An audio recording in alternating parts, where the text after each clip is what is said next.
What's going on, everybody? It's Joe from the Acceptable Casualties here to take a look at the Blood Red Skies plane. So I did the review, or kind of like the unboxing, I guess, about 2 weeks ago and put that up. Like I said, this is sponsored by Paint All the Minis. Dan ended up sending these over to me, and he wanted to see some battle reports for Blood Red Skies and the planes and everything else with it. So, with his generosity, we're able to kind of put this kind of stuff on the channel. So, like I said, once again, big thanks to Dan for sending this stuff over.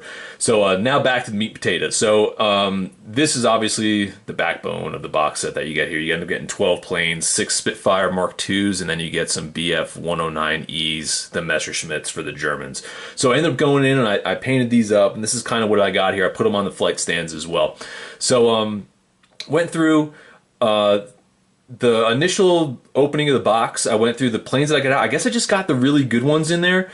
Not a lot of issues with them, but as you guys can see, where's my corkscrew? Here he is.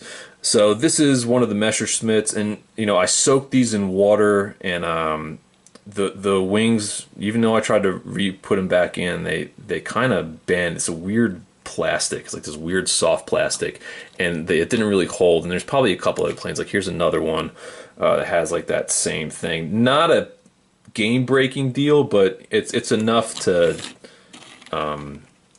be noticeable, I guess, if you're kind of looking at it. Like this one, if you could see going down the back, the that tail's kind of bent and tweaked out a little bit going there. So that's something that I've noticed when I was painting a lot of these up. I don't know really. I guess for the game itself, I think it works. As far as if you're kind of picking this stuff up expecting like some high quality models or anything like that, like they do pretty good on the detail side, but as far as the quality of the plastic itself, it's not the best, I guess is the best way to say it. There's going to be some issues with it. I had some issues with the Spitfires as well, but not so much as I did with the BF109s. So just something I just wanted to throw out there before we kind of start talking about like the paint jobs and everything else that went into it.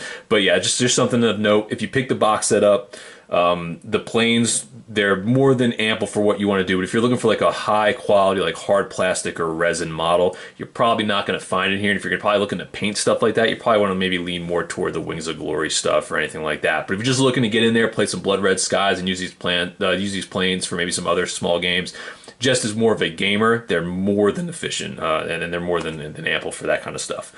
So I'll pull up some of the Spitfires here. So this is what I ended up doing for the Spitfire. I didn't put transfers on here, and I'll get to that in a minute. So this is the paint job that I ended up going with.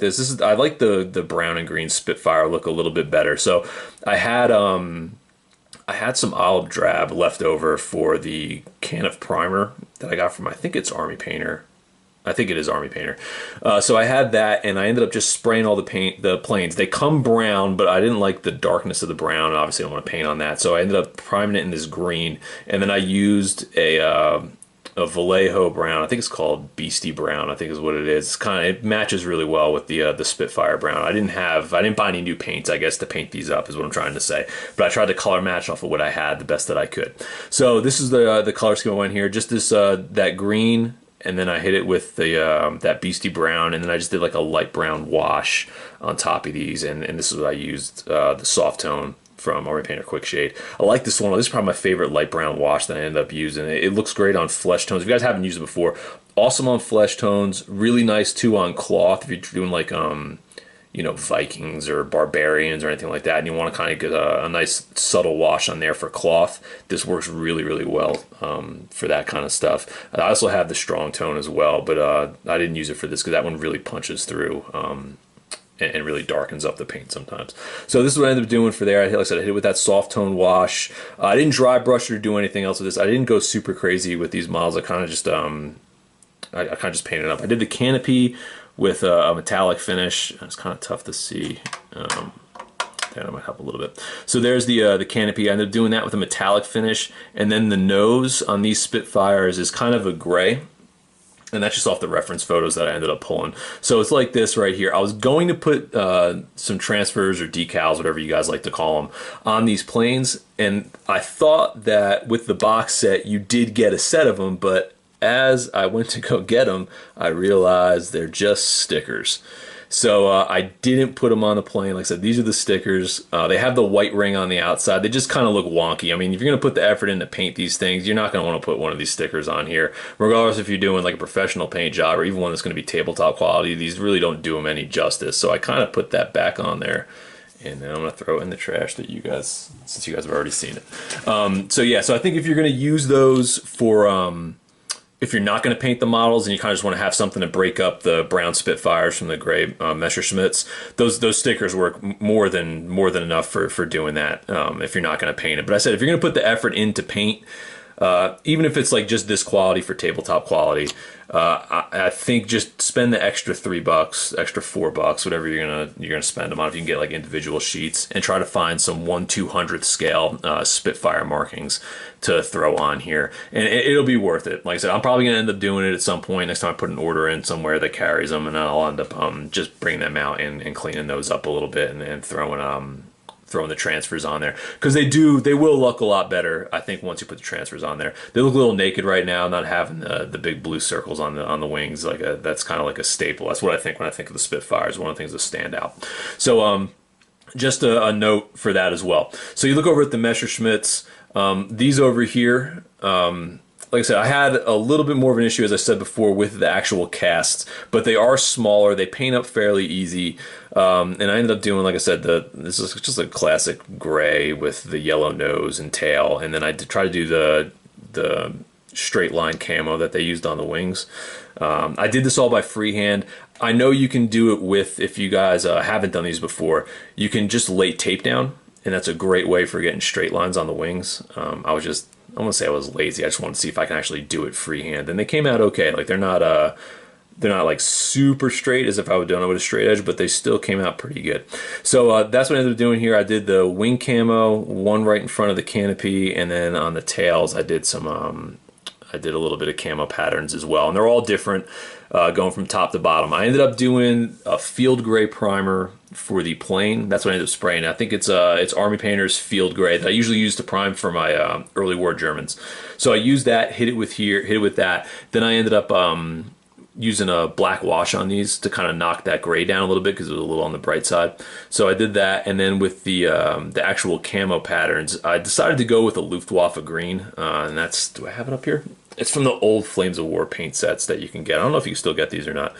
So here's the Luftwaffe green that I ended up using here. So I ended up using that, like I said, for the camo. I just like the look of it. I've seen it before. I know traditionally, I think for the Battle of Britain, I want to say the Messerschmitts had a darker gray, not the Luftwaffe green, for their camo patterns. And they also did kind of a splotchy, almost like a black cloud kind of pattern that they had that went into the gray to kind of break it up as well. I wasn't confident in doing that as far as the painting technique goes. I haven't done it before, so I ended up not doing it here, but I might do it later because I haven't sealed these yet.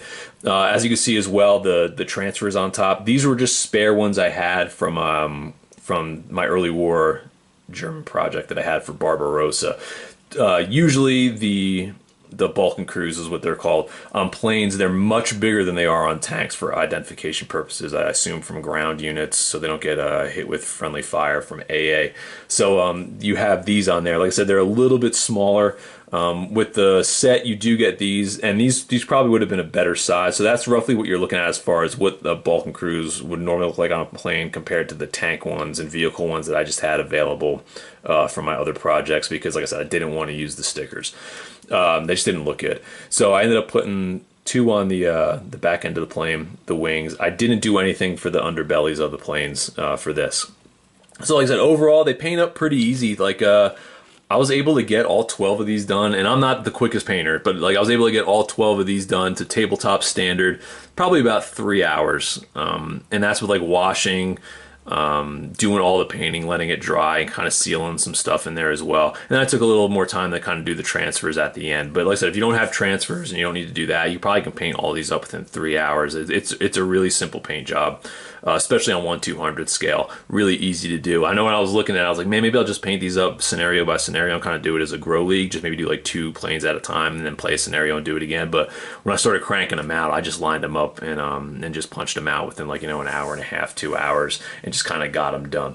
So these are the planes. If you, like I said, if you're buying Blood Red Skies just for the planes, and like for like, you know, Wings of Glory or whatever kind of fighter game that you're playing, I don't know if I would say I'd recommend doing that. You might be better off just buying some die cast or just buying the Wings of Glory planes on their own. But I said if you're buying the Blood Red Skies box set, and you're just looking to play Blood Red Skies and just game and just have a good time, these are more than adequate for just your standard wargaming. Just pick up something and roll some dice and play some stuff. Like I said, if you're a modeler and if you're you know, you fancy yourself as a talented painter, a professional painter, and you like painting historical models, probably wouldn't get your heart set on dolling these up and getting them to look super good, just because there's a lot of work that has to be done as far as tweaking the models and trying to get the wing straight and the tail straight. And as far as what I've noticed and what I've talked to other people about, as far as using the warm water method or anything like that,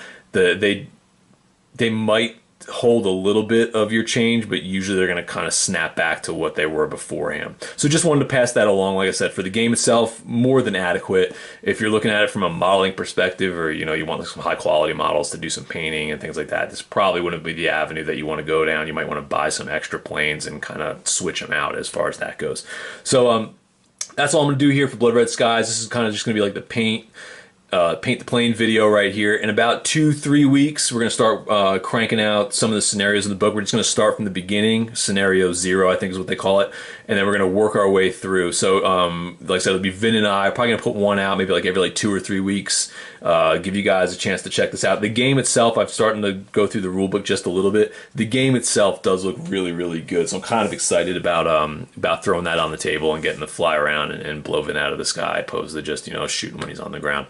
So, like I said, hope you guys enjoyed this. Got any questions or anything that I can help you guys with as far as Blood Red Skies, you know, just shoot me over a message, like, subscribe, all that jazz. You guys know the routine as well. Go over to Paint All the Minis on Facebook. Check out Dan's Paint All the Mini podcast. Lots of good stuff over there for the hobby, as far as helping you with painting your models, finding new models, checking out new games. And then the podcast itself, Dan talks to everybody in the industry as far as what they got coming out, like inspirations for painting and modeling and everything you can think of as far as the hobby side of what we do goes. Great podcast, and it's just a great community to get involved with as well. So, you know, hope you guys enjoyed this, and I'll catch you guys later.